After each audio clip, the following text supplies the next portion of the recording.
You've reached Waifu Weather. This is Ayla Mooney. I'm deep in space above your planet, waiting to come down and do the weather for you. That's what I do.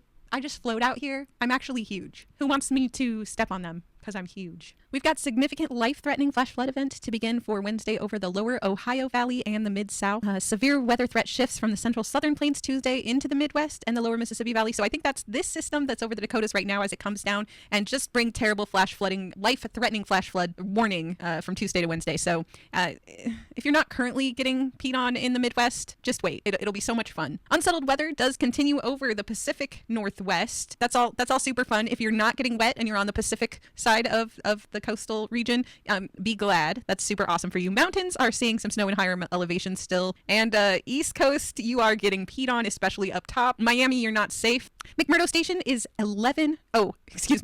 negative 11 degrees Fahrenheit with winds coming from the east at 6 miles per hour steady and giving you a real feel in the shade of negative 17 degrees. Alaska is getting frozen peed on, but not on the coast. It's more inland and then on the coast that faces Russia and whatnot. Basically, expect heavy coastal rain and heavy mountain snow, and that's going to return for Friday and into the weekend. We're not seeing it quite yet, but it will be on its way for you, Alaska. Hawaii, rain chances are steadily increasing through the week as moderate to southerly winds associated with an approaching cold front and upper level disturbance draw moisture northward into the islands. The front may reach the western end of the state later in the week, potentially leading to more widespread showers. Trade winds look to return by the weekend. So really, it doesn't matter where you're at right now in terms of my weather forecast. If you're not getting peed on right this second, you'll probably get peed on by the end of the week. I'm so sorry. This has been Ayla Mooney's Waifu Weather, where I give you the weather like no one else can because I'm in space.